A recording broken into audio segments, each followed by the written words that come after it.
माऊली ज्ञानेश्वर महाराज की विनायकं गुरुरनौमि सागरे नाम विस्तृतं ईशान चरण सानिध्यात् जीवामृता भवन्ति सागरे वंशविख्यातं ज्ञानदानपरायणं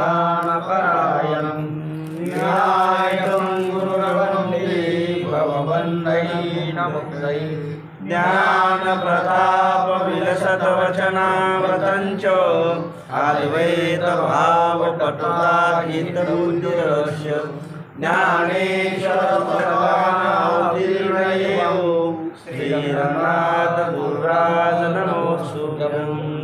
स्थूल देहाच्या कोष्टक त्याचे तत्व सांगितले आजच्या चिंतनामध्ये। स्थूल देहाचे जे तत्व आहेत एका एका भूताचे 5-5 तत्व त्याचा चिंतन आपण ऐकणार आहोत। पहिली गोष्ट, स्थूल देह म्हणजे कशाला म्हणावं, स्थूल म्हणजे काय आहे, त्याची व्याख्या काय आहे, कशाला समजावं स्थूल। जे इंद्रियांनी कळत असतं त्याला स्थूल म्हणा। जे जे आपल्याला इंद्रियाद्वारे कळतं ते काय आहे, स्थूल आहे। मग तो इंद्रियाने कळणारा देव बी कसा आहे, स्थूलच झाला म्हणतो, स्थूलच आहे। तो म्हणत असला जरी मी देव आहे आणि त्यापुढं उभा आहे तरी अशी आपल्याकडं गुरुची शक्ती असाव की तू जरी देव असला तर इंद्रियाने दिसायला ना तू मग तू स्थूल आहे गड्या, स्थूल अवघा नाशिवंत। अवघाचे आकार ग्रासीला काळे काळे एकत्र निराळे हरीचे नाम। म्हणून सगळा असणारा स्थूल जो प्रकार आहे हे स्थूल जे आहे ते इंद्रियाने कळतं। जे इंद्रियाने कळतं त्याला स्थूल म्हणा। म्हणजे डोळ्याने रूप कळतं ते स्थूल आहे, कानाने शब्द कळतो तो स्थूल आहे, नाकाने गंध कळतो तो स्थूल आहे, जिभेने रस कळतो तो स्थूल आहे, त्वचेने स्पर्श कळतो हे स्थूल आहे। पंचे विषय बाहेर आहेत, शब्द स्पर्श रूप रस गंध। त्याच्या अलीकडे इंद्रिय आहेत ते सूक्ष्म आहेत। ती कशी येतं, सूक्ष्म आहेत। आणि इंद्रियाने जे कळतं ते स्थूल आहे। अशा प्रकारे म्हणून इथं चिंतन चाललंय आपलं स्थूल देह। कोणता देह म्हणजे इंद्रियाने कळतो, या देहाचं आपल्याला डोळ्याने रूप कळतं आणि ह्या देहाचा गंध कळतो नाकाने, ह्या देहाचा आपल्याला जिभेनं रस कळतो, ह्या देहाचा आपल्याला हाताने स्पर्श कळतो त्वचेद्वारे, आणि ह्या देहाचा आपल्याला शब्द कळतो कानाद्वारे। पाय वाजले की आलं कोणीतरी, आंधळ्याला पण कळतं कोणीतरी, त्याला नाही दिसलं तरी बी पाया वाजल्याहून शब्दाहून। आमच्या इथं एक बापूराव म्हणून होते, माळीच होते, माळ्या समाजाचेच।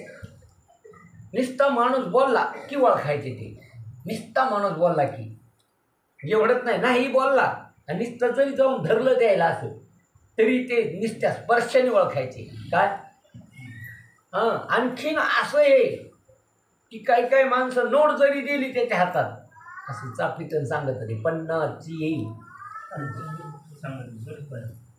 कशाची आहे, 50ची आहे, 100ची आहे, 500ची आहे, नसू द्या डोळे पण कशाने कळालं त्याला, स्पर्शाने कळालं। म्हणजे 4 इंद्रिय आहेत त्याच्याकडं। आणि बघा त्याचे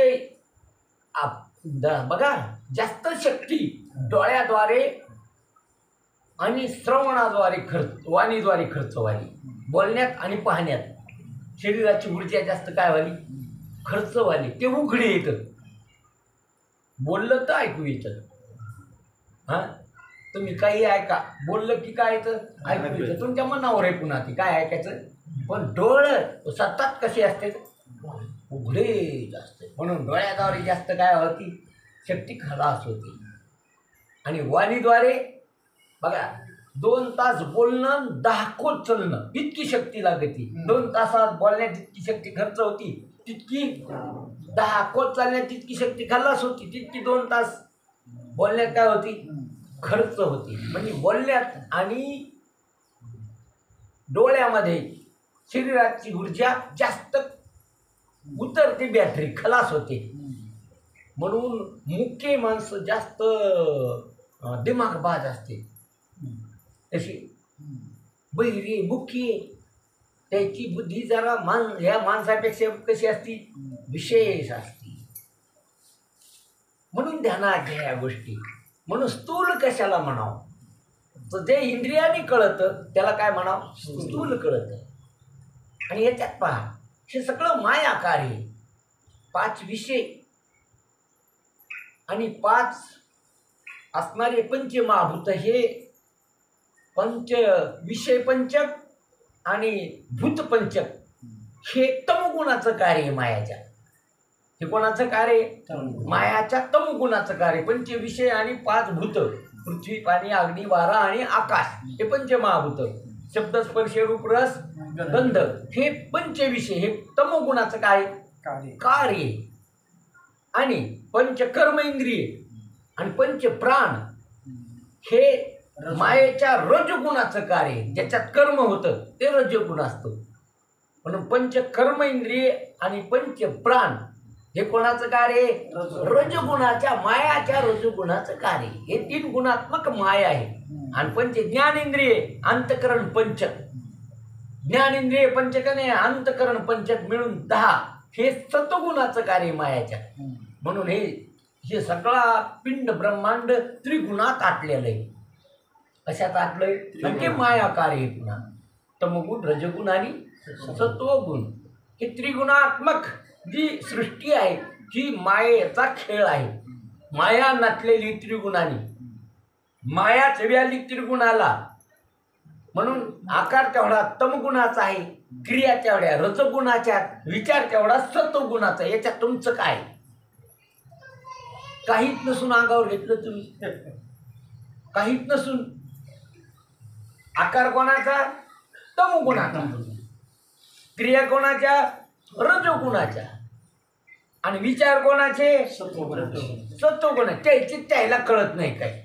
विचाराला आकार क्रिया कळत नाही, क्रियाला विचार क्रिया कळत नाही, क्रियाला विचार आकार कळत नाही. आणि तुम्हाला सगळं कळत. तुम्हाला आकार बी कळाला, आकाराने. तुम्हाला क्रिया बी कळाल्या. हा, पाय चलत त्याला माहित नाही कुठं जायचं. ज्याला माहिती आहे ते चल ना, जे चालायले त्याला माहित नाही. हे कळतं का नाही तुम्हाला. जे चालायले त्याला माहित नाही कुठं पोचीला जायचं का कुणीकडे जायचं. त्याचं नुसतं काम काय, चलायचं. त्याला कळत नाही कुठं जायचं. आणि जेव्हा कळत तेव्हा चलत नाही, कुठं जात नाही, तेव्हा चलतच नाही. चलणं पायाचं, कळलं तुमचं. त्याला कळत नाही कुठं जायचं. अहो किती कळत तुम्हाला. कळणं हे तुमचं काय स्वरूप आहे. म्हणून स्थूल देहाचे असणारे 25 तत्व आज आपल्या सगळ्याच्या लक्षात आलं पाहिजे. हे काहून लक्षात आणायचं, हे 25 मी नाही, ह्या 25 मी कसा आहे, वेगळा आहे. हे 25 तत्व ह्या देहाचे, पंचमहाभूताचा देह, त्याचे 25 तत्व, एकाचे 5-5 तत्व. आकाशाचे 5 तत्व, काम, क्रोध, शोक, मोह आणि भय, हे आकाशाचे तत्व आहे. काय काम. आता बघा, काम म्हणजे इच्छा. कामाजी कोतवाल येणे नागविले बहुताशी, मोठमोठ्याची आबरू घेतू भय नाही त्याशी. काम उपजला जेथे, क्रोध आधीच येऊन ठेवला तेथे. जिथं काम इच्छा उत्पन्न झाली, बघा काम याच्यात 2 फाटे फुटत असतील कामात. काम पूर्ण झाला तर लोभ तयार होत असतं, आणि काम अपूर्ण झाला तर क्रोध येत असतो. कामात किती फुटले फाटे, 2. काम पूर्ण झाला, समज तुम्ही एखाद्या आजच्या पाहुणे तिथं गेले, 10,000 रुपये मागितले, त्याने म्हणल्या दिले. आज चुकलं गाड्या, आणखीन 10 मागायला पाहिजे होते. आणखीन किती मागायला पाहिजे होती, मागितल्या दिले. आणखीन 10, आणि पुन्हा म्हणतो पुन्हा 10 द्या बरं. ते म्हणतो ते 10 घे, मी श्वास देतो तुला. ते 10 वापस घेतले, मला जाय उठव. आला त्याचा राव, फिरून तो तुझ्या घरी येणार नाही म्हणे. म्हणजे लोभ आणि क्रोध हे कामात उत्पन्न होतात असतात. काम पूर्ण झाला की लोभ तयार होत असतो, आणि काम अपूर्ण झाला की तिथं क्रोध जागा घेत असतो. आणि इतका भयानक हे क्रोध, राक्षसापेक्षा खराब येतो. कोण, क्रोध. क्रोध इतका भयानक आहे, क्रोधी माणूस. म्हणून तर महाराजांनी नाथ महाराजाच्या हातपाट क्रोधी अविश्वासी त्याशी बोधकेचा व्यर्थ आपली वाचा शेलू नाही. आपली वाचा तिथं खर्च करू नाही. कोणाच्या ठिकाणी जो क्रोधी आहे आणि अविश्वासी आहे, हे दोन, जे ज्याच्या ठिकाणी विश्वास नाही आणि ज्याच्या ठिकाणी क्रोध थैमान घालतो, त्याला उपदेश करण्यात काहीच काय नाही, अर्थ नाही. उपदेश करणाऱ्याचाच गळा दाबील तो. क्रोधी माणूस आहे, थैथाय नाचतो कुठं बी तो. म्हणून क्रोध राक्षसापेक्षा कसा आहे, भयानक आहे. राक्षस स्वतःला भेट नाही, दुसऱ्याला भेऊ दाखवतो. राक्षसचा भेऊ संध्याकाळी, क्रोधी माणूस स्वतः भेटतो, दुसऱ्याला बी काय करतो, भेऊ दाखवतो. आपण चळचळ कापतो, दुसऱ्याला बी चळचळ. बघा ना, आज जर हृदयात क्रोध तयार झाला ना तर तापतं शरीर. तुम्ही अगोदर त्याचं पहा, मोजमाप करून टेम्परेचर त्याचं काय म्हणते ते तपासून पहा किती डिग्री आहेत. आणि क्रोध आल्यानंतर तपासा, शरीर कसं होतं, उष्ण होतं. काऊन उष्ण झालं, आतून चेतलं ते. आतून क्रोध अग्नी काय झाला, प्रज्वलित झाला, गरम होतं. त्याच्या डोळ्यातून जर पाणी आलं तर पोळतं ते पाणी. कथा आहेत ना अशा, नवनाथाच्या ग्रंथात कथा आहे. तो राजाची आई स्नान करू लागली आणि राजा स्नान करू लागला अवघड होऊन, आणि त्याची आई वर होती खिडकीतून. तिनं पाहिलं खाली तर तिला रडू आलं.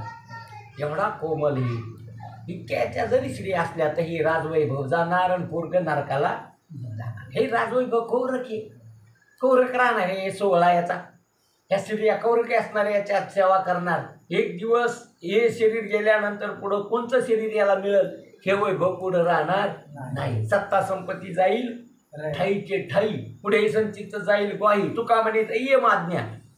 म्हणून तिच्या डोळ्यात काय आलं, पाणी आलं. आणि ते पाणी, ते असणारं दुःखाचं पाणी त्याच्या अंगावर पडलं, त्याला पोळालं ती पाणी. असं चटका बसल्याने झालं. ते वर पाहिलं तर आई रडायली. आई रडायल्यानंतर सगळ्याला कथा माहिती आता.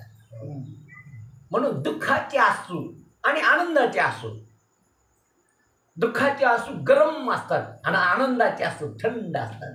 तसं आत क्रोध जर तयार झाला शरीरात तर शरीराला सगळं जाळून टाकतो तो. सगळे विचार जाळून टाकतो. अविचारात कोणची घटना घडेल काही सांगता येत नाही. म्हणून इथून पुढं पुन्हा ध्यानात घ्या.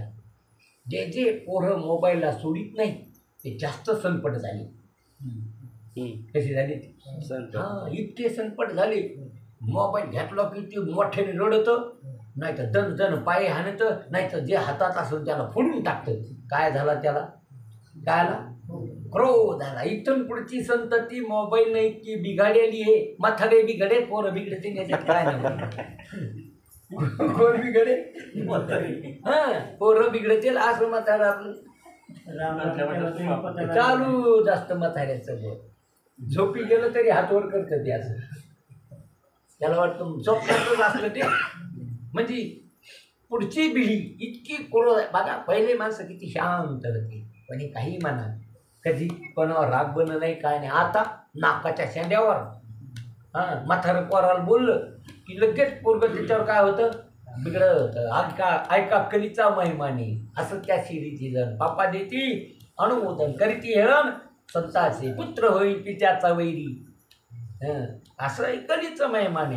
म्हणून आईचं, वडिलाचं कर्तव्य आहे की पोराला मोबाईलपासून दूर ठेवणे. मला वाटत आहे पोरगं गुतलं आपण काम करावं. अरे ते गुतलं काम करावं, ते गुतलं नाही, तुला पुढं गुतीणार आहे ते. म्हणून ती चूक आहे ते. म्हणून त्याला गुतवायचं तर त्याला दुसरं कशात तरी गुतवा. कशात रामवा, त्याला हरिपाठात रामवा, देवाच्या पूजेत रामवा, त्याला भक्तीत रमवा, त्याला नामस्मरणात रमवा, त्याला अभ्यासात रमवा. मोबाईलमध्ये त्याला रमू देऊ नका. मोबाईल एक अशी वस्तू मेंदूवरच परिणाम करतात डायरेक्ट. कोणावर, मेंदूच बिघडीत आहे. सगळ्यात महत्त्वाचं शरीरात काय, जसं एसटीमध्ये सगळ्यात महत्त्वाचं आहे ड्रायव्हर बिघाडा.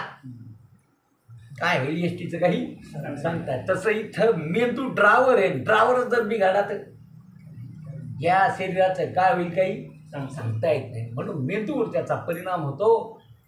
80% लोक मेंदूच्या मनोरुग्ण बिमारीनं त्रस्त आहेत. किती टक्के? 80% लोक. असा निकष काढला शास्त्रज्ञांनी, 80% लोक मनोरुग्ण आहेत. मनाचा रोग झालेला आहे. मनाचा रोग संताशिव जात नाही, त्याला डॉक्टर काढ काय नाही, इलाज नाही, कोणची गोळी नाही निघाली मन नीट करण्याने. मन नीट करण्याकरता कोणची दवा नाही. तिथपर्यंत कोणाचा हात पोहोचू, फक्त संताचाच हात पोहोचू शकतो. कुठं? मन नीट करण्याकरता. म्हणून काम जो आहे, इच्छा जीवनामध्ये कधीच इच्छा विषय बघून कोणाची तृप्त झाली नाही. 80,000 बायका करून रावणाची तृप्त नाही झाली जीवन. चितेची इच्छा राहिली त्याला. किती बायका त्याला? 80,000 बायका. कोणाला? रावणाला. तरी पण काम राहिलाच का नाही? इच्छा राहिलीच का नाही? सीतेला चोरून आणलं त्यांनी संन्यासाच्या वेळेस घेऊन आणि लंकेत ठुलं अशोकवनात, आणि सगळ्याच घरादाराचा सगळ्याचा काय केला? सत्यानाश करून बसला. म्हणून कामे नेले चित्त नेती अवलोकू मुख, बहु वाटे दुःख फुटो पाहे हृदय. तुकाराम महाराज म्हणतात, देवा माझं चित्त कोणी नेलं? कामाने नेलं. बघा, आपल्याबद्दल बोलायले महाराज, आपल्या अंगावर घेऊन बोलायले पुन्हा. कामे नेले चित्त. कोणी नेलं चित्त? चित्त रामाने न्यावं का कामाने न्यावं? रामाने चित्त नेलेलं बरं का कामाने चित्त नेलेलं बरं? रामाने चित्त जर नेलं तर राम होतं ते चित्त.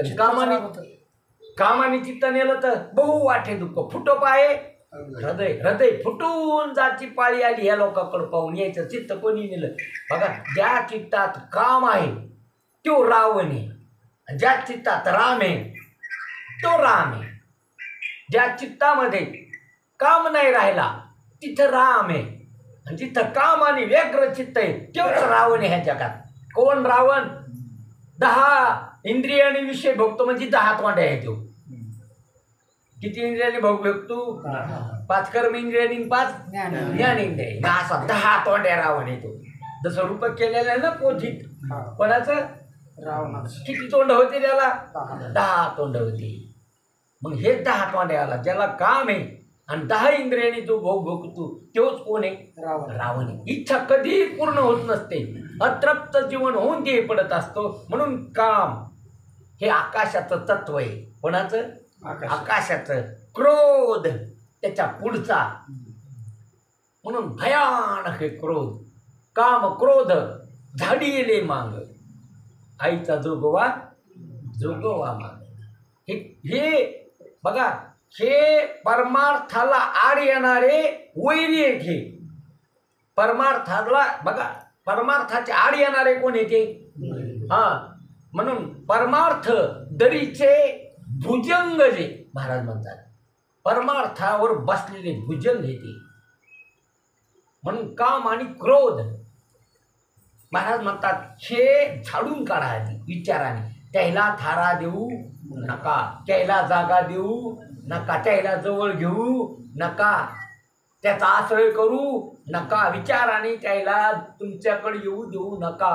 काम क्रोध हे जे वैरी आहेत आपले परमार्थाचे.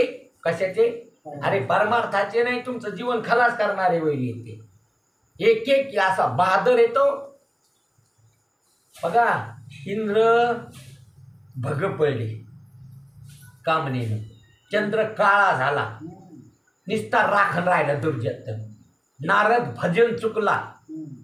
एवढा नारद भजन करणारी रात्रंदिवस नारायण नारायण नारायण, पण त्या कामनेनं येडलं, वासनेनं येडलं तर भजन गेलं. कोणाचं? नारदाचं.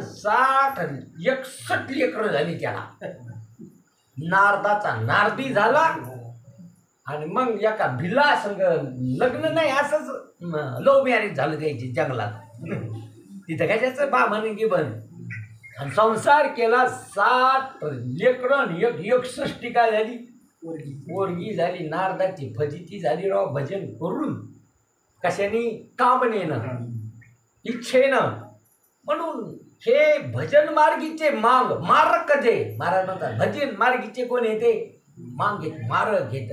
म्हणून तर महाराज म्हणतात आम्ही गोंधळी ओ गोंधळी, विठोबारायाचे मेळी, काम क्रोध बकरा मारा, पूजा रुक्मिणीच्या वरा. त्याचा उरफाटा अर्थ केला लोकांनी. बघा ना, म्हणले नाही का महाराज आम्ही गोंधळी गोंधळी, बकरा मारा. काय मारा? बकरा मारा. आज्ञा आहे महाराजाची. अरे कोणचा बकरा मारा? कोणचा बकरा मारा? ते काम क्रोध बकरा मारा ते दिलं सोडून फक्त बकरा मारा. मग त्याला गावताला झुपायचं का? त्याचं काय करायचं? त्याच्यासाठी तयार केली, ह्या बॉक्यासाठीच केली तयार. अरे कोणते बकरं मारा? काम क्रोध बकरा मारा, पूजा रुक्मिणीच्या वरा, आम्ही गोंधळी हो गोंधळी. गोविंदा गोपाळाचे मेळी, आमचा घालावा गोंधळ. विठू नाम संभूळ. म्हणून जिथे विठूचं देऊळ तिथं तू काय याचा गोंधळ. कोणते बकरं मारा? काम क्रोध. हे जे वैरी आहेत आपले परमार्थाचे, परमार्थिक माणसानी त्याला थारा देऊ नाही. बघा एका खलास केला त्या कामाने.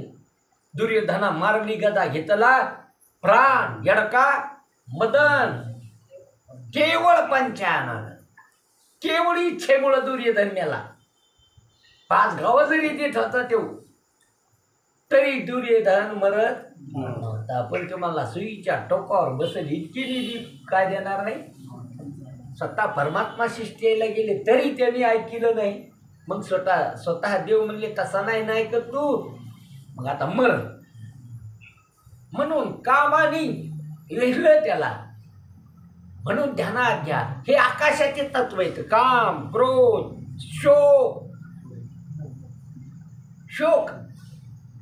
आपल्याला बघा संसारातलं काही झालं की आपण शोकाकुल होतं.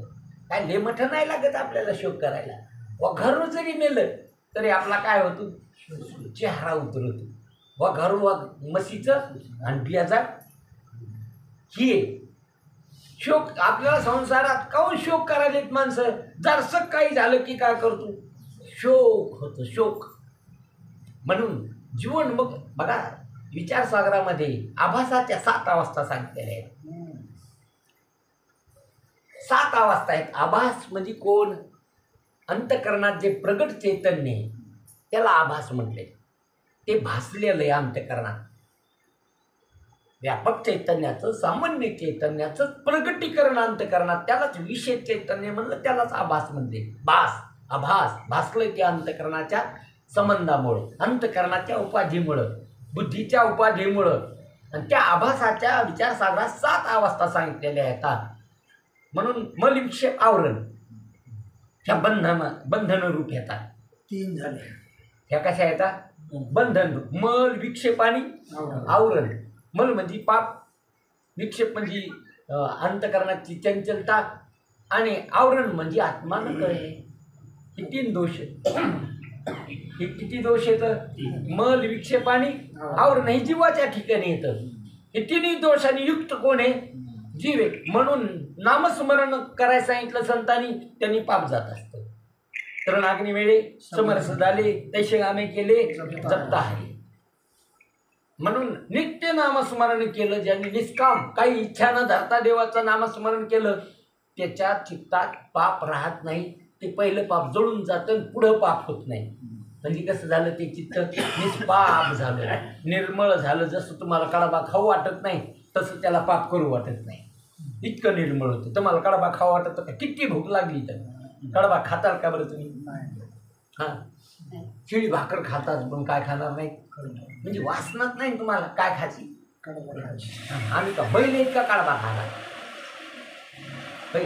कडबा कोणी खावा? बैलांनी खावा.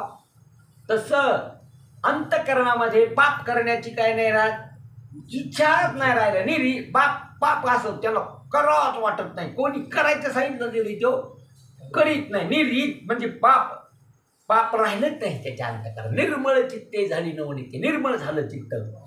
आणि उपासना ज्या देवाची त्याची भक्ती आहे त्याची उपासना करतो तो, बस बाकी काहीच आवडत नाही.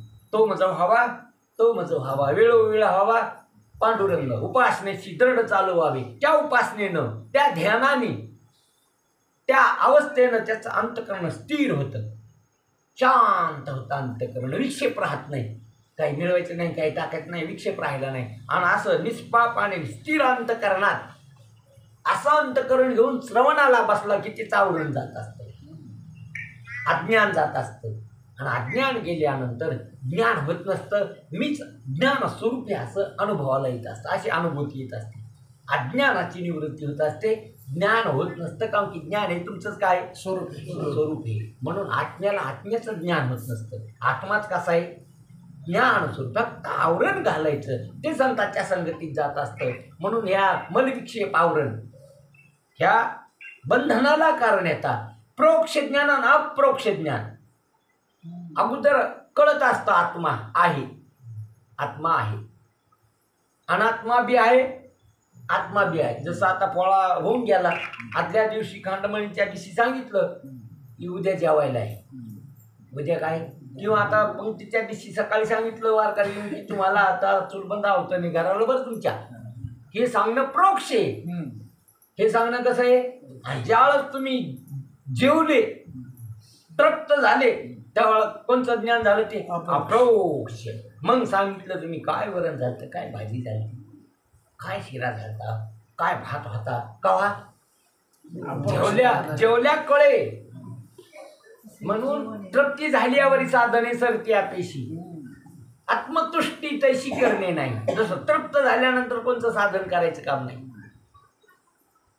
तद्वत अगोदर कळत असतं आत्मा आहे, अनात्मा बी आहे, देव आहे, जग बी आहे, देव बी आहे, देह बी आहे, आत्मा बी आहे, असं प्रोक्ष कळालं. पण तो आत्मा मी आहे, ज्याला आत्मा आत्मा म्हणते तो आत्मा कोण आहे?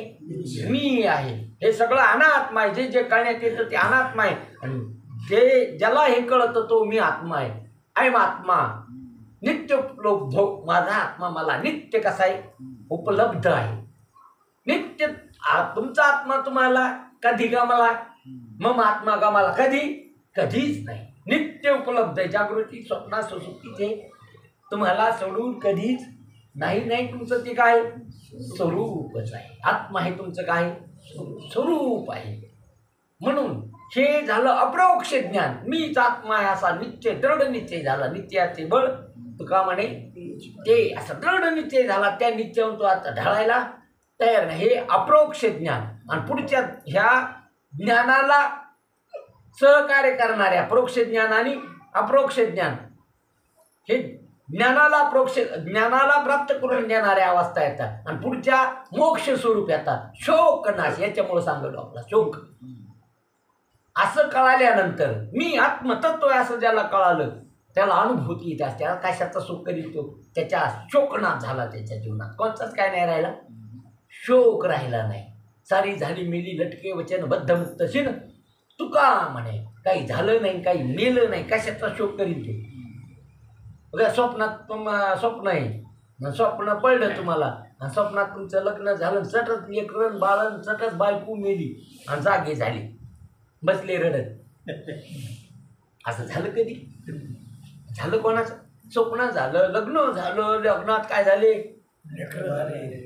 लेकरं झाले त्याचे, मस्त ते संसार चालला थाटात त्याचा.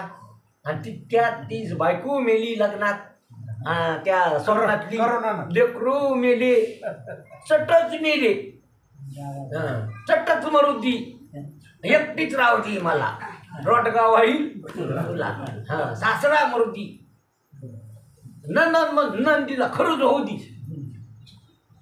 खरंच होऊ दे तिला, एकटीच राहू दे मला, रोटगा वाईल आणि एकटीच राहू दे. काय एकटेच आहेत तुम्ही? पहिलेच कसे येत पुढं बी मधात काय हे उग मधात कसं असतं? लाकूड वाहत आलं नदीत, लाकूड वाहत आल्यानंतर त्याला फुरसून चिटकत असतं. भावतरून त्याच्या काय चिट्ट पाठीमागून ते पुढं पाकत माग फुरसून चिटकत. ते फुरसून कवरत राहतं धबधबा येऊच तर त्या धबधब्यात का ते लाकडं आदळलं की सगळं फुरसण काय होत असतं निघून जातं. तसं हे लाकूड आहे. हे काय लाकूड आहे आणि भवसागर नदीत मध्ये वाहलंय ते. आणि हे मग माय बाप बहीण भाऊ सगळे फुरसण आहेत. हे चिटकालेलं त्याला काय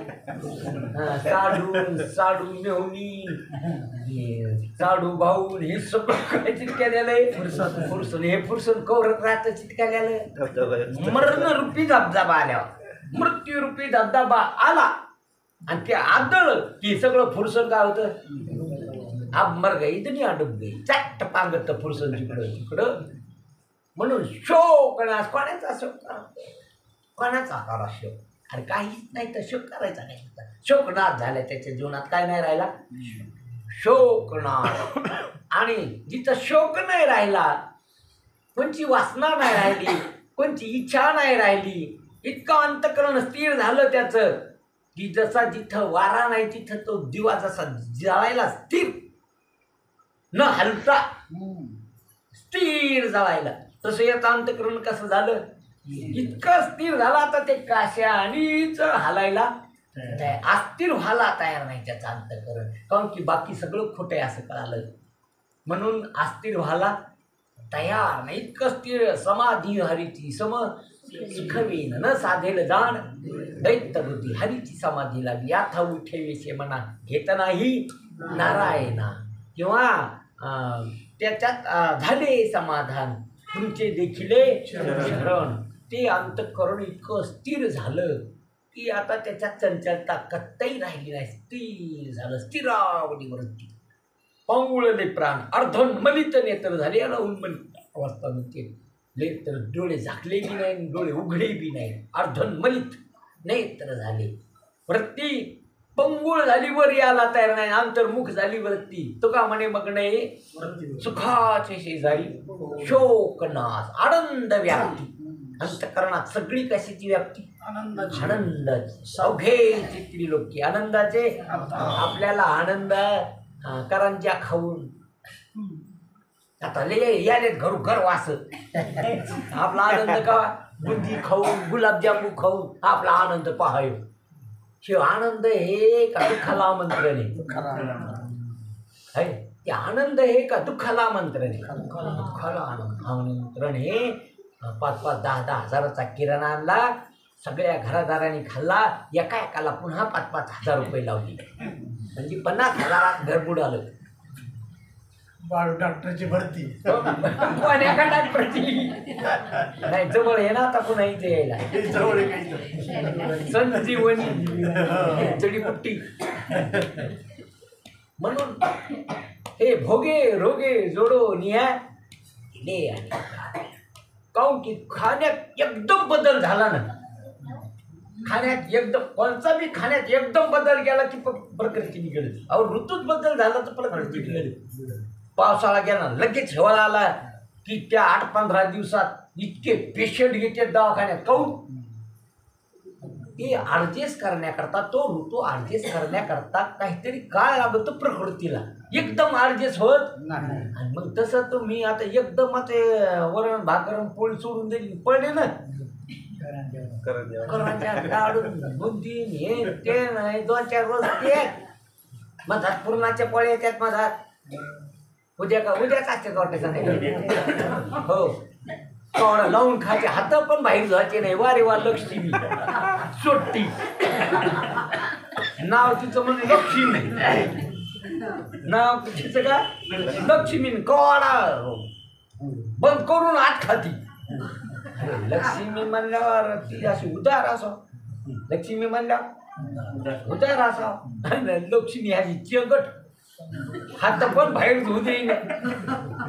पत्तरवाळ्या पण बाहेर फेकायचे टॉकल्या सकाळी फेकून देईल. हा वा रे वा लक्ष्मी याशी असती का लक्ष्मी. आपलंच करायचं ना आपलंच खायचं. कोणी जरी आलं कवड अरे जेवण चालेल मग ये त्याला बनवी येरी रोज बनली जाते या जेवायला आणि त्या दिवशी कवड लावून जेवायला. वा रे वा लक्ष्मी अशी येटगळ सण आणि येटगळ माणसं नाही तिचं. म्हणून द्या आपला विषय शोक ना. कशाचा शोक करता उगा? येडे झाले माणसं संसारात रडत बसली तर फाजील गोष्टी. आता काय काय रडा संसारात? कशासाठी रडा बरं? कशासाठी रडा संसार? आणि माणसं जास्त काय झालं की कुळ काय करायची? रडाय. कशात? तुकाराम महाराज रडले खबर झालं. बाप मेला बरं झालं. बरं मायकू मेली बरं झालं. पोरं मेली बरं झालं. सासू मेली बरं झालं. काही जरी मेलं ते म्हणले काय बघा बरं झालं का? मरणारच येते. हा इथे उरून नाही आले अवतार. ते बाप फक्त कसा आहे खो खेळ येऊ संसाराचा. बायकोचं तोंड इकडं, नवऱ्याचं तोंड इकडं, पोराचं तोंड इकडं, तर सासऱ्याचं तोंड म्हणजे एकूण याचे का ते तोंड एकूण एकाकडं नाही. संसारात कसे तोंड याचं इकडं तर याचं इकडं, असं उरफाटा खेळ संसाराचा. सोयीचा नाही तो. हा कटकटाचा आहे, कटकटा आहे ओ खटे, मृत्यू लोकाचे फराटे येताव चटे, जन्मला अशी तू. सगळं उरफाटा इथं. बघा तुम्ही आलेच उरफाटे. तुम्ही येतानीच कसे आलेले इथं? हा उरफाटे आलेले. मुंडक्या कोण आलेले? मुंडक्या कोण? सोयीचं शरीर आहे का उरफाट? उरफाट आहे ते. असं मुंडक्यावर उभं राहिलं म्हणजे कसं झालं? तो पायावर उभा आहे तो सोयीचा आहे. मुंडक्यावर उभा आहे तो उरफाटा आहे. मग येतानी शरीर आलं कसं? झाले. मग कटकटा उखटे मृत्यू लोकाची उफराटे हे थाव चटे, जन्माला झडून वैलाने. याच्यातून काय करतो? वेगळं नाही. हे भक्तीचे वाटे लाग मग तू पावशा व्यंग म्हणून ध्यानात घ्या. शोकनाश आनंद व्याप्ती. इतका आनंद तो स्वरूप आनंद. पुन्हा ते मी असा तुमचा काही वेगळी आनंद नाही. साडी नेसून, दागे घालून, मेकअप करून, ब्युटी पार्लर करून तो आनंद कवर राहत असतो. बरं किती पावडर लावलं 2 तासात फसफस उपी येतो पुन्हा चेहरा. घामाचं केलं होतं ते चट्ट जातं निघून.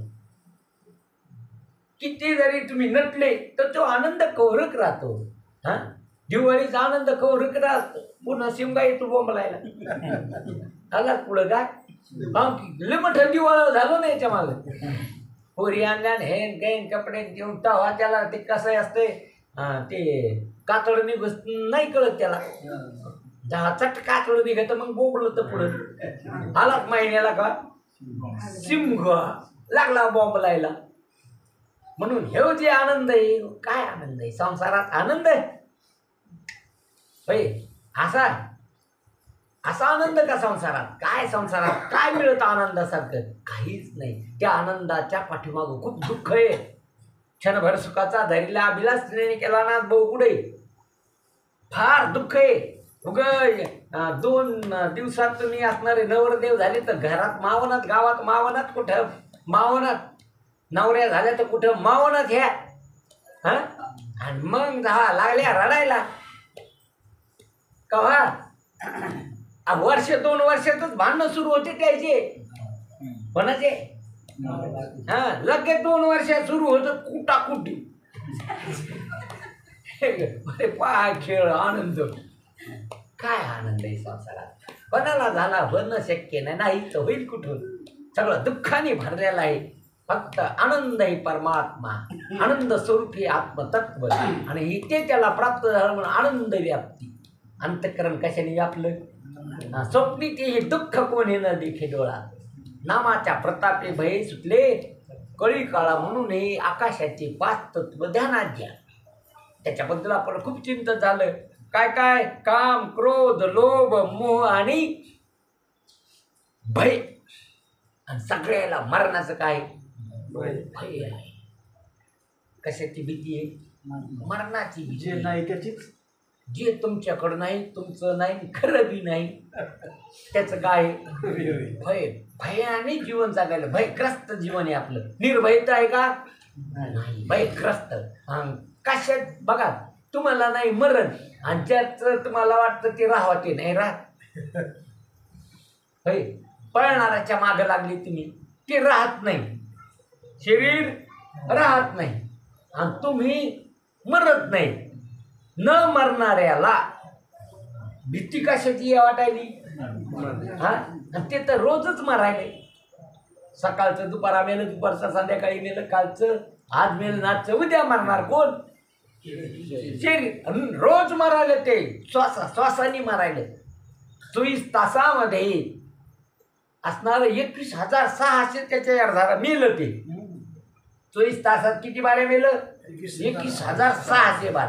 श्वास जाणं म्हणजे मेलं. श्वास जाणं म्हणजे श्वास बाहेर टाकणं म्हणजे त्याचं काय होणं? जसं 100 रुपयातून 1 रुपया खर्चीला म्हणजे ते मेलाच का नाही? किती राहिले मग? नव्यातून 1 खर्चीला किती राहिले? हा 98. असे खर्चित आधी तर पहिलेच 50 खर्चले होते रिकामेच झोपीत. 50 रिकामीच काय झाली? झोपीत खर्चली. खाली किती राहिले? 50 राहिले. 50 तर त्याच्यातले 10 वर्ष असेच गेले बालपणात. खाली राहिले 40. असेच गेले तरुणपणात 20 वर्षे धामधुमी. तरुण्याच्या मध्ये न मानी कोणाशी सदा मसमसी खाल्या जायचा रेड्या जायचा. ते तारुण्याच्या मात्र कोणाचं ऐकत नाही. ते गेले त्याचे 10-20 वर्षे. आता आलं पुढं गळिंगा, गळाटा. त्याच्यात रोग पिढा अनेक भानगडी. कोणाच्या शरीरात बसता येत नाही, ऐकू येत नाही, चालता येत नाही. आपण बोला तर कोणी ऐकत नाही, कोणी बोललं तर आपल्याला ऐकू येत नाही. त्यांनी एक म्हणून आपण एक म्हणा. पाणी टाकलं म्हातारं, पण पाणी टाकलं बाबा, हो हो घ्या घ्या.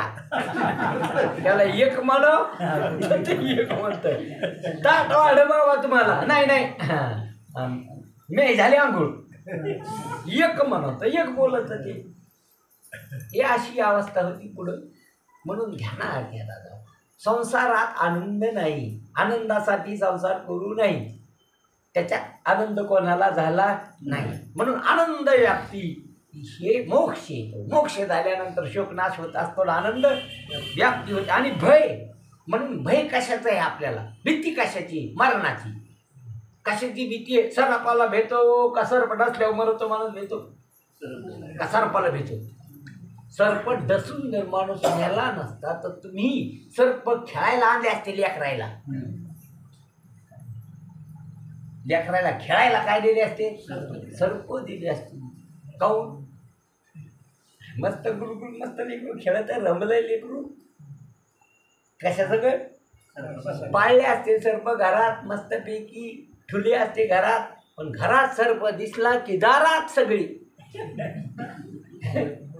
इतकं याची तर मोटरसायकलच माझी आलतं म्हणून त्याला घ्या. सर्पाला कोण मिळतो माणूस?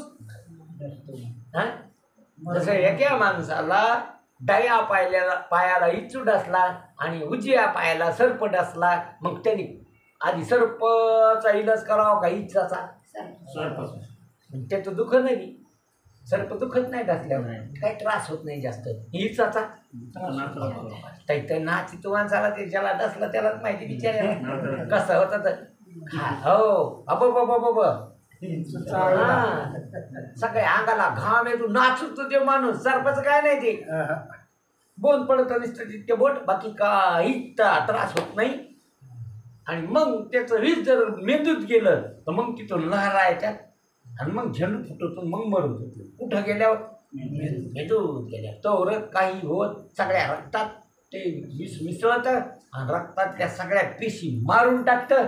सगळ्या पेशी मेल्या की माणूस मरत असतो. हे त्या विषाचं काम आहे. म्हणून काय उतराव? त्रास काहीच नाही त्या कशाचा? सर्पाचा आणि इचाचा.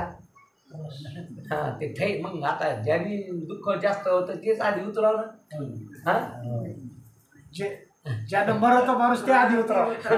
सर्प उतरा का इच उतरा? हे दुःख द्या 24 तास दुखल. किती आज डसला ना तर दुसऱ्या दिवशी ज्या टायमाला डसला तर ते आपलं फन करणारच आहे, पण मरणार नाही. सर्पाचं तसं भय कशाचं आहे आपल्याला? विचार केला का कधी बसून? कोणाला विचारलं का महाराज मरणाबद्दल काय आहे तुमच्याकडं? कधी विचारलं का मरणार? हात धराव महाराजाचा. महाराज काय मरत सांगा बरं, कशाला मरण आहे सांगा बरं. विचारायचं कळतच नाही काय आपल्याला कळत तर महाराजांना काय विचारावं. काहून कळत नाही? मरण नाही ना तुम्हाला, असं तर माहिती आहे ना मला मारायचं म्हणून. मग मला मरायचं तर मग महाराज मरण्याला काही आवश्यक आहे का नाही? आहे का दाबा न मरण्याला? मला मृत्यू आवडत नाही.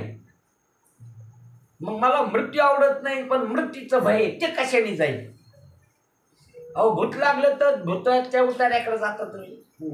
हा, एखादं पोरग भेलं तर एखाद्या वैद्याला आणून त्याचं काय करता? अंकुरा करून पाणी त्याच्या तोंडावर हाणून त्याचं भय काढता तुम्ही. तसं तुम्हाला मरणाचं भय आहे ना, मग कोणाकडे जा? संताकडे जा. संताकड ते भीती निवृत्त होती, निर्भयता प्राप्त होती. संताकड न मरण ध्यानात येतं. म्हणून केले उपकार सांगू मी काय, बापण करी आईशे माय. धर्मे त्यांच्या देखिले पाय, दिले अक्षय अभयदान. कसं दान दिलं संतांनी? अक्षय. अक्षय म्हणजे न संपणार, न नष्ट होणार असं दान दिलं. माझं न मरण माझ्या ध्यानात आणून दिलं. अभय दिलं. म्हणून भय, निर्भय आणि अभय त्याच्यात 3 टप्पे येतात. भय आणि निर्भय. काही काही माणसं निर्भय असतात, अभय नसतात. निर्भय असतात ते, पण वाघाला भेट नाहीत. काही काही माणसं सर्पाला भेट नाहीत, शेपटीला धरते ते. सर्पाला अजिबात भेट नाही. असं धरते, तिला घर फिरते, आपटीचे खलास करते. नाही तर सर्पाला धरून एखाद्या थैलीत नेते आणि जंगलात नेऊन सोडते. भेट नाहीत ते. कसे ते निर्भय आहेत का अभय आहेत? निर्भय. अभय नाही. जोग महाराज पहिल्यावर होते. जोग महाराज आहे ना, जोग संप्रदाय, ते पहिलवान होते. पंढरपुरामध्ये कुस्ती झाली. मोठा पहिलवान साखर दंडाने बांधून आणल्याला पहिलवान पाळला. खूप आनंद झाला. का लागली नाचायला दांडेकर मामाच्या पुढं, गुरुजीच्या पुढं. ते मामा म्हणले, अरे तुला एक पहिलवान पाळला का? तो म्हणे सांगा आत्ता पाडतो. म्हणली तू काळाला पाडतो, काळाला जिंकेव मग तुला म्हणे विजयी. अरे तू केवढा जरी पहिलवान असला तर काळ आला ना तुला ते चित करणार आहे, तुला पाडणार तो. म्हणजे ते सांगा काळ कोण येतात? ते जन्म मरणाचा काळ आहे. मृत्यूवर विजयी मिळव, तो खरा विजयी. मृत्यू जिंकाव, मृत्यूवर विजय मिळाव. मग मृत्यूवर विजय मिळण्याकरता आपल्याला संताकडे जावं लागेल. कशाला मरण हे अगोदर कळून जावं. काय मरतं इथं? शरीर मरतं म्हणावतं ते कधी जिवंत नाही, आणि जीव मरतो म्हणावतं ते कधीच मरत नाही. जीव न देखे जीवाने कधीच मरण पाहिलं नाही, आणि शरीर कधीच जिवंत हे लक्षात नाही. म्हणून घोर धरला नसलेलाच काय धरलाय? मरणाचा घोर धरून जीवन जगायला, मरत जीवन जगायला आपण. म्हणून भय, निर्भयता प्राप्त होत असती संताकड. धाकण कैचा धाक सगळी कै आपली. म्हणून कळी काळावरी घातली मात. या कळी काळ म्हणजे जगा काळ खाय आम्ही माथा दिला पाय. म्हणून आम्ही या जगाला जरी काळ घातला असला तरी आम्ही त्याच्या माथ्यावर काय दिला? पाय दिला. म्हणून लाथाळीला संसार केला षडउर्मीचा मार. आम्ही लाथ मारली त्या जन्म मरणावर, फाडून टाकली जन्म मरणाला पत्रिका, फेकून दिली फाडून जन्म मरण. आमच्या लक्षात आले की आम्हाला मृत्यू नाही, आम्ही अमृत आहोत. न मरण हा आमचा स्वभाव आहे. मृत्यू नाही आम्हाला. अमर हा खरी की पहा खोटे. म्हणून हे आकाशाचे 5 तत्व ध्यानात घ्या. काय काय इथं महाराज म्हणतात? काम, क्रोध, लोभ, मोह आणि भय हे आकाशाचे तत्व. त्याच्या पुढं वायूचे चलन, वलन, धावन, प्रसारण, अंकुंचन.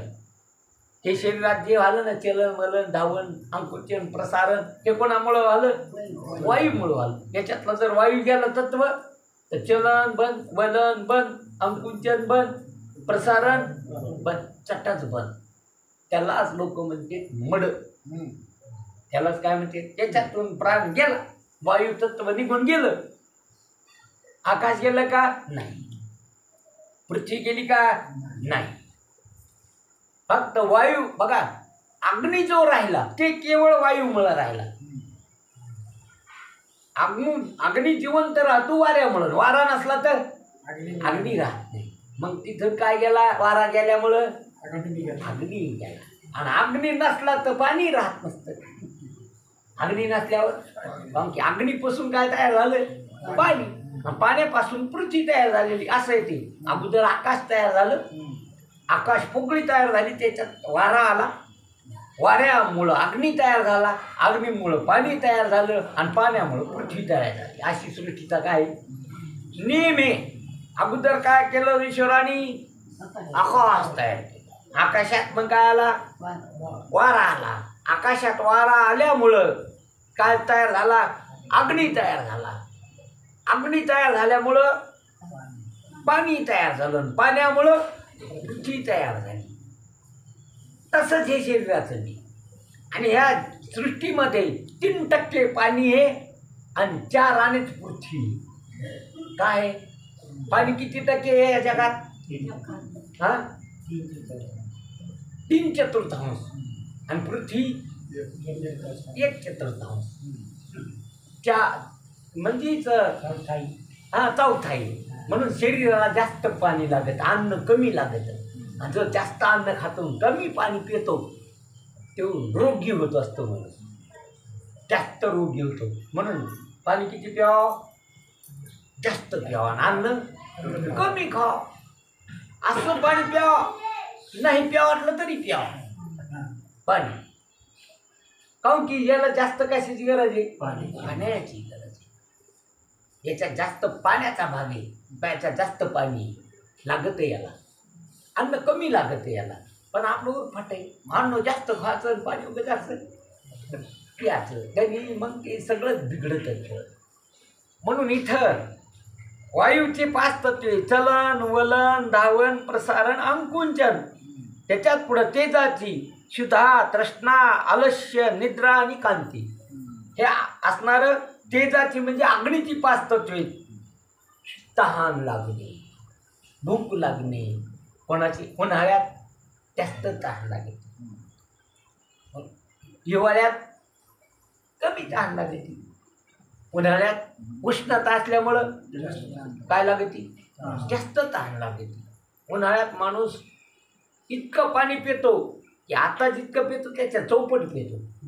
आता नाही लागत काय पाणी जास्त. उन्हाळ्यात बाटली संकट ठेवावं लागते. कशाची? आणि आता एकदा प्याला तर 2-3 घंटे त्याला तहान लागत नाही. म्हणून क्षुधा, पिपासा ह्या ज्या तत्व आहेत ते अग्नीचे तत्व आहेत. तृष्णा, आलस्य आणि आळस येतो. त्या अग्नीमुळं बघा आळस येत असतो. म्हणून जो प्रदेश थंड आहे तिथले माणसं आळशी नाही. जो प्रदेश उष्ण आहे तिथले माणसं कसे आहेत?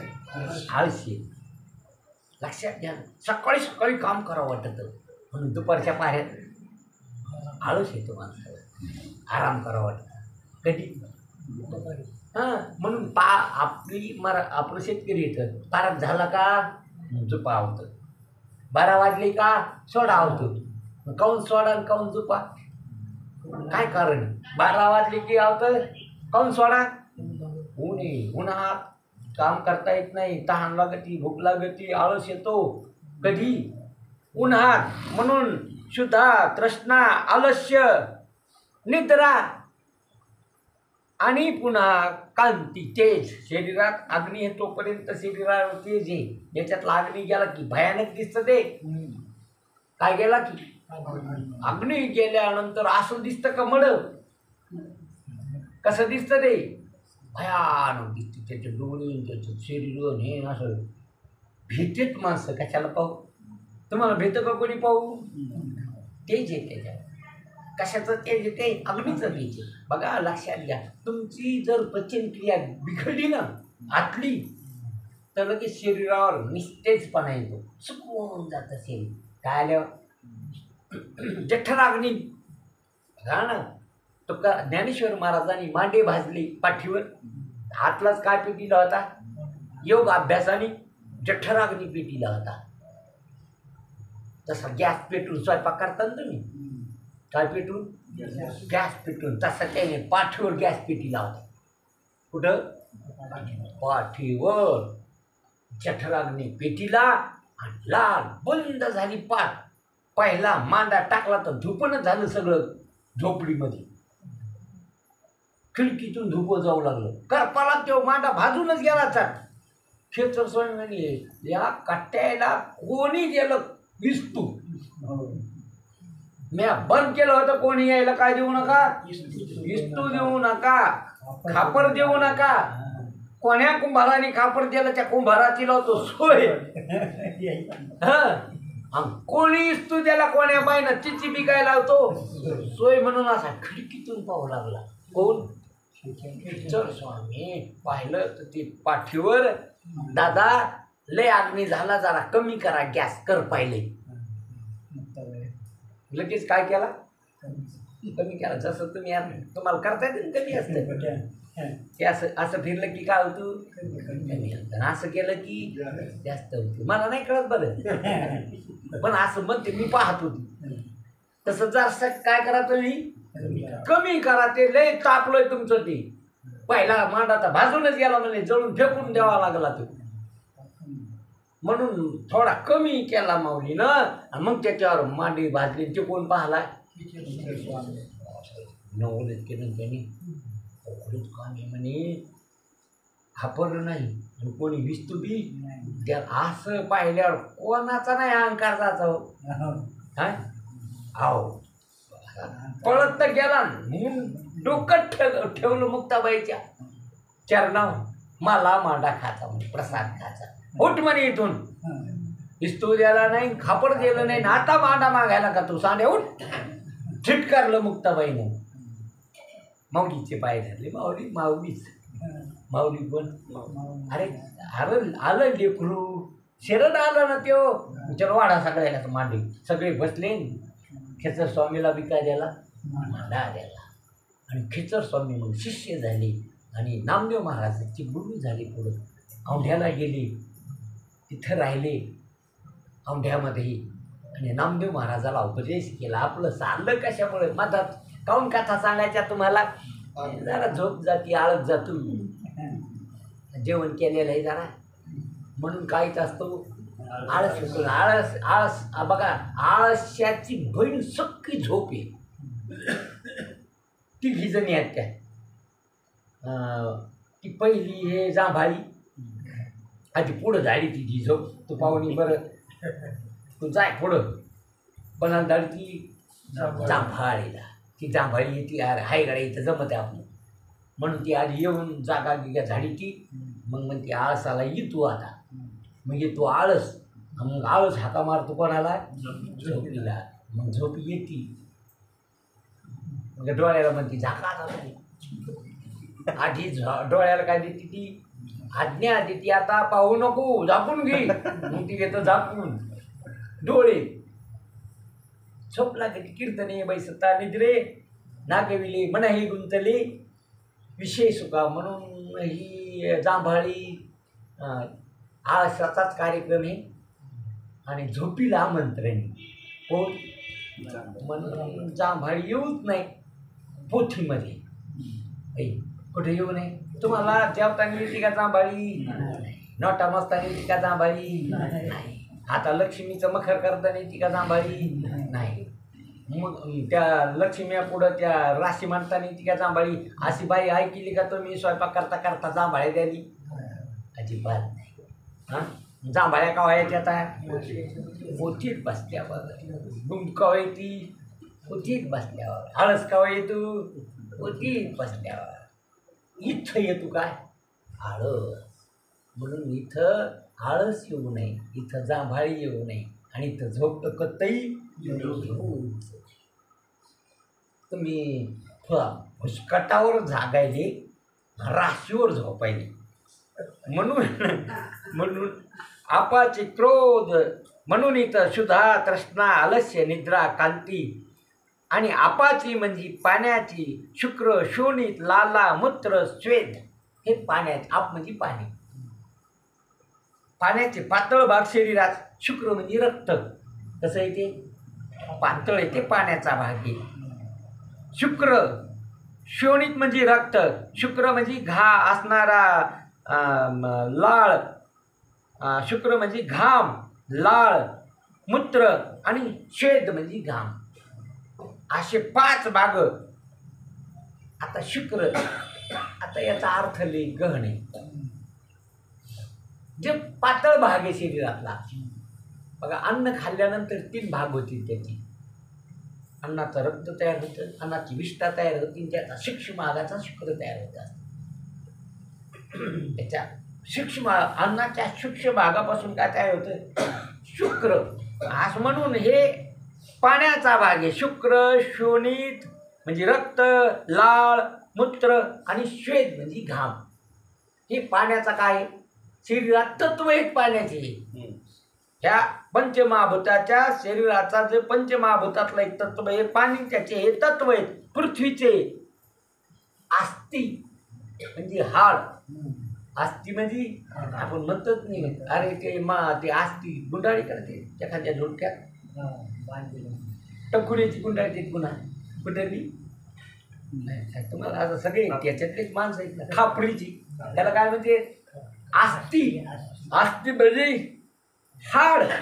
ते कपड्यात गुंडाळायचं आणि एखाद्या झाडाला बांधायचं आणि मग ते 10व्या दिवशी गंगेला न्यायचं. मग ते असे पूजा त्याची करायची. मग गंगा टाकायची. या समिती येतो. म्हणून अस्थि हे पृथ्वीचा भाग आहे. आणि पुन्हा मांस हे जे आहे ना, मांस काय हे वरून कातळ आहे, याच्या आत सगळं काय आत मासच आहे. म्हणून मांस हे पृथ्वीचाच आहे भाग. त्वचा हे कातड पृथ्वीचाच भाग आहे. नाडी, याच्यात अनेक नाड्या आहेत माझा, त्या नाड्या पृथ्वीचा भाग आहे. आणि केस पृथ्वीचा काय भाग आहे. मड्यात जे राहतं ते पृथ्वीचा भाग. काय काय असतं मड्यात? केस असतील मड्याला. काय काय असतं मड्यात? हाडं असतील मड्यात. काय काय असतं मड्यात? मांस असतं मड्यात. काय काय असतं मड्यात? नाड्या असतात मड्यात. काय काय असतं मड्यात? त्वचा असते मड्यात. म्हणजे कोणाचा भाग राहिला तो? त्याच्यातून 4 भाग तर निघून गेले. कशातून? त्या प्रेतातून. त्याच्यात मध्ये पाणी नाही, निघून गेलं. ते मड्यात रक्त नसतं बरं, मांस असतं पण त्याच्यात काय नसतं? रक्त नसतं. म्हणजे पाण्याचा भाग. म्हणून मड्याला लाळ येत नाही, मड्याला तहान लागत नाही, मड्याला भूक लागत नाही, मड्याला घाम येत नाही. आता ते नाटकं येतं मड्याला हवा घालते. असे काय घालते? हवा घालते. त्याला काय घाम आला का त्याला? आणि त्याला खरंच वारा आहे का? जेव्हा वारा घालायचा तर हा जाऊन बसत तिकडे. अनाथ मेल्यावर काय घालायली? वारा. धन आणि भूमोपचवश्य गोष्टी भार्या ग्रहदारा जन स्मशाने देह चित्तायाम. ध्यानात घ्या. काय काय सगळं राहणारे जाग्यावर. काय काय धना आणि भूमो, पैसे राहतील बँकेत. धन आणि भूमो. भार्या म्हणजे बायको. ग्रहदारा, दारा लोक गेल ती. मला म्हणले होते माय, आता हिला कहा माय म्हणला होता कोणाचा. आणि मग म्हणती पंढरपूरला नेईन म्हणून. भार्या, ग्रहदारा, जन स्मशाने. लोक माणसं हे मसन वाट्या लोक येणार कशा करता? जाळण्याकरता. देह चित्तायाम, देहाला चित्ता लावण्याकरता. म्हणून ध्यानात घ्या, ही आपली कोणीच नव्हती. निश्चय चित्ती दृढ झाला. आपल्या ही संगती कोणीच नाही, फक्त तुमचा देव आहे आणि तुम्ही देवाचे. देव तुम्हाला सोडून नाही, तुम्ही देवाला सोडून नाही. तर तुम्ही फक्त देवाला सोडले म्हणून दुःखी येतं. म्हणून इथं पृथ्वीचा हा भाग आहे. असे हा स्थूल देहाचे 25 तत्व. पृथ्वीचे, पाण्याचे, अग्नीचे, वाऱ्याचे आणि आकाशाचे किती झाले? 25 तत्व. मग याच्यातलं तुम्ही कोणतं तत्व येतं? हा, याच्यातलं कोणतं तुमचं तत्व आहे? एक तत्व नाही. तुम्ही फक्त तत्व आहे, परमात्मा तत्व. एक तत्व नाम दृढ जरी म्हणा. हरिशी करुणा एक तत्व म्हणजे कोणचं? सच्चिदानंद, जे ज्ञान स्वरूपी चैतन्य स्वरूपी आत्मतत्व, ते तुमचं तत्व आहे. तात्विक जे आहे ते खरं तत्व आहे, जे तात्विक आहे. त्याचं असणं कशावर आधारित नाही, जे कोणाच्या आधाराने आहे असं म्हणायचं. स्वयंभूई, स्वयंप्रत्यक्ष, स्वतः सिद्ध. ते बघा, कोण्या प्रमाणाचा काय नाही, विषय नाही, असं जे तत्व आहे ते खरं तुमचं काय आहे. हे सांगायचं कशामुळे? 25 तत्व आहेत आणि त्याला जाणणारे तुम्ही एक. याच्यावर कसं येतं? ह्या तत्वातलं तुम्ही काहीच नाहीत ना. काम, न क्रोध, न शोक, न मोह, न भय, हे तुमच्या ठिकाणी नाही. तुमच्या ठिकाणी असणारं चलन वलन प्रसारण धावन अंकुचन हे बी तत्व नाहीत. हे असणार आकाशात वाऱ्याचे येतं. तुमच्या ठिकाणी असणारं शुद्धा तृष्णा हे असणारं प्राणाचे येतं, तुमच्या ठिकाणी नाही. तर एका ठिकाणी महाराज म्हणलं जन्म मरण ज्ञानी काही शुद्धा पिपासा प्राण शोक मोह मन मे धर्म तू शुद्ध पोते ब्रह्मचा. म्हणून हे धर्म ज्याचे त्याला लावून द्या. जन्म मरण म्हणायचं झालं तुम्हाला तर द्यायला म्हणा, मीला नाही. म्हणायचं झालं तर कोणाला? द्यायला. मीला नाही. काय नाही? जन्म आणि मृत्यू मीला नाही, माझ्या ठिकाणी नाही. ते लोकच म्हणायलेत म्हणून द्या लावून. ते कशाला? द्यायला. उपजिती नाशी, नाशी ती पुनरपी दिशे. हे घटका यंत्र जैसे परिभ्रमेगा, परिभ्रमेगा. म्हणून जन्म मरण द्या आणि काही ताणभूक प्राणाचे धर्म आणि शोकमोह मनाचे धर्म आहे. म्हणून त्याचे त्याला लावून द्यावा. म्हणून शोक तुमचा नाही, मोह तुमचा नाही. म्हणून कशाचा शोक करायचा? उगं रडत बसायचं. काय शोक करता? उगं येड्याचा शोक करून काय फायदा आहे? काऊन की शोक कशाचा शोक करता तुम्ही? काही संबंध नाही त्याचा तुमचा. तुम्ही आत्मतत्व आहे आणि तुम्ही देह संबंधाने समजू लागले तर ते बी खरं नाही. आणि आत्मसंबंधाने तर कोणाची काय नाही. काऊन की सगळ्याचा आत्मा एकच मीच. कोणाचा आत्मा जसं त्या स्वामीने म्हणाव सगळ्याच्या अलंकार मीच. काय म्हणाव स्वामीने? कोणते जरी अलंकार असले तर कोण आहे? मी. ते ब्राह्मणाचे असो, गयात वैश्याचे असो, शूद्राचे असो, क्षत्रियाचे असो, कोणाच्या अलंकार कोण आहे असं कोणी समजा. आणि मग जर सोनं म्हणू लागलं, बोटातला छल्ला आणि मुगटातला असणारा मुकुट स्वतःला श्रेष्ठ समजू लागले, आणि नाकातली मोरणी म्हणू लागली, मग काय कराय का हा जमडातच महारावा लागतंय. कोण म्हणू लागली? चंद्रकोर म्हणा, ती चांदणी म्हणा की नथ म्हणा. तुमचं काय बाबा मुकुट ते तुम्ही राजाच्या टकुऱ्यावर छेल्याचं बरं ते बोटात हे, मग काय खरं मला कवा बी कशात लावा लागतं. मग आता तिचं समजीनं बरोबर आहे का? हा, तिनं काय समजाव? हा, मी दोन नाही एकच आहेत. उगा ते नाव आणि रूप बदललंय, ते कल्पनेचं आहे. वास्तव मी कोण आहे? सोन आहे. तसं शरीर अनेक आहेत पण आत्मा सगळ्याचा कसा आहे? एक. म्हणून आत्मन दृष्टी पाहिजे आपल्याला. शरीर इंद्रिय प्राण मन कोण आहे त्याच्याकडे पाहणं, ते मिथ्य पाहणं, ते खोटं आहे. ते माईक हे सगळं. नाम खोटं आहे, रूप खोटं आहे, क्रिया खोट्या आहेत, विचार बी खोटे, मन बी खोटं आहे. आणि मनाला जाणणारा जो साक्षी आहे तो आत्मा आहे. तो आत्मा एक आहे. सर्वा घटी राम देहादेही जप तप कर्म क्रियाने धर्म सर्वा घटी राम. हा भाव शुद्ध. हा भाव कसा झाला? आणि देहाकडे पाहणं भाव शुद्ध का शुद्ध? हा अशुद्ध भाव. त्याच्या क्रियाकडे पाहणं भाव शुद्ध का शुद्ध? अशुद्ध भाव. त्याच्या विचाराकडे पाहणं भाव शुद्ध का शुद्ध? अशुद्ध. विचाराचं काय? असे तिथं चांगले सत्वगुणातले, बाहेर गेली की रजोगुणातले, भांडणात गेली की तमोगुणाचे. मन येते अनंत बुद्धीचे तरंग, क्षणोक्षणा पावलं तर तिरंग. म्हणून असणारे विचार सागर आहे करणारे माणसं जर तिकडे भांडत, हे का तुमचा विचार सागर? हे का तुमचं पंचीकरण? बोंबलत येत लोक असं. त्याला कळत नाही हे मन हे ते तमोगुणात्मक, रजोगुणात्मक, सत्वगुणात्मक. आत्मा रजोगुणी नाही, तमोगुणी नाही, सत्व. तुमच्या ठिकाणी कोणताच गुण नाही, तुम्ही निर्गुण आहेत. म्हणून आत्मदृष्टी आली की सगळ्याच्या ठिकाणी आत्मा देव झाले अवघेच. सगळेच गुण झाले काय तर असं कळतं. दोष गुण हरपले. काय हरपले आता? दोष गुण हरपले. कशाचा दोष केली? सगळीकडे परमात्म्याची नजर आली. सर्वभूती देव, सगळीकडे परमात्म्याची नजर आली. डायरेक्ट सोनाला किती दागिने नेले तर सोनं दिसत असतं. टोपलं भरून नेले तरी सोन्याची प्रतीती आहे त्याला. दागिने त्याला दिसत नाही. आणि विकणाराला दागिने विकले म्हणतो. घेतले दागिने निघले बी सोनार म्हणत नाही. दिलं सोनं आणि घेतलं बी सोनं. त्याची खरी नजर आहे. म्हणून हे सगळं हे अलंकार, हे पिंड ब्रह्मांड अलंकार आहे. खरं सोनंच हे सगळं त्याच्यावर आध्यस्त आहे. म्हणून आत्मदृष्टी. कोणची दृष्टी? चैतन्याची दृष्टी.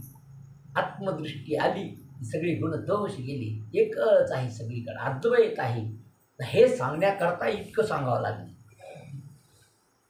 नवरी नवरदेवाला देण्यासाठी आचारी स्वयंपाक बफे बसून उठून हे जेवणे कशासाठी?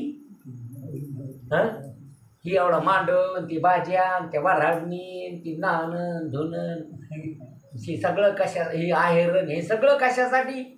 फक्त ती बला त्याच्या गळ्यात टाकायची. त्याच्यासाठी हे सगळा कुटाणा केला एवढा. तसं एवढं जे सांगितलं तुम्हाला, ह्या भूताचे 5 तत्व, त्या भूताचे 5 तत्व, 25 तत्व, हे तुम्ही नाही, हे तुमचे नाहीत आणि हे खरे नाहीत. हे सांगण्याकरता इतकं, फक्त इतकं ध्यानात घ्यायचं, मी सच्चिदानंद ब्रह्म आहे, मी आत्मतत्व. हे ध्यानात घेण्याकरता हे तुमचं नाही. हे पंचमहाभूताचं, पंचमहाभूताच्या 5 तत्वाचं, 25 तत्वाचं काय हा देह आहे. तुमचा नाही, तुम्ही नाही. देह खरा बी नाही, वास्तविक तो केवळ प्रतीती मात्र आहे. तुमच्या ज्ञानावर त्याची प्रतीती आलेली आहे. तुम्ही त्याला आश्रय अधिष्ठान आहात. तुमच्यामुळं देहामुळं तुम्ही नाही. कशामुळं देह? तुम्ही त्याला अस्तित्व दिलं. तुमचं अस्तित्व काढा. कुठे देह? देहच कुठे? लाकडामुळं अस्तित्व आहे त्या लक्ष्म्याला. कशामुळं? कोणी लाकडावर आता त्या हे आणल्यात काय, त्या कोथाळ्या, त्या कोथाळ्या काढून घ्या बरं. आल्या पाहिल्या जागेवर.